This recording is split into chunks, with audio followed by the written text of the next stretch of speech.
அனைவருக்கும் வணக்கம். திண்டுக்கல் மாவட்டம் பழனியை அடுத்த கணக்கன்பட்டி சத்குரு பழனிசுவாமிகள் ஜீவசமாதியில் வியாழக்கிழமை அன்று பாஜக மாநில தலைவர் அண்ணாமலை அவர்கள் வழிபாடு நடத்தினார். பழனி மலைக்கோயிலில் உள்ள மூலவர் அருள்மிகு தண்டாயுதபாணி சுவாமி சிலை போக சித்திரால் நிர்மாணம் செய்யப்பட்டதாகவும், இதனால் அங்கு போகரும் புலிப்பாணி சித்தர்களும் ஜீவசமாதி ஆகியுள்ளனர்.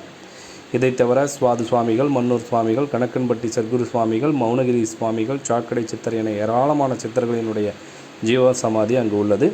இந்த நிலையில் கணக்கன்பட்டி பழனிசுவாமிகளை காணுவதற்கு சினிமா பிரபலங்கள் உட்பட அரசியல்வாதிகளும் வந்து போவது வழக்கமாகிக் கொண்டது. இந்த நிலையில் வியாழக்கிழமை கோவையிலிருந்து கரூர் செல்லும் வழியில் பாஜக மாநில தலைவர் அண்ணாமலை அவர்கள் கணக்கன்பட்டி சத்குரு பழனிசுவாமிகள் ஜீவசமாதிக்கு வந்தார்.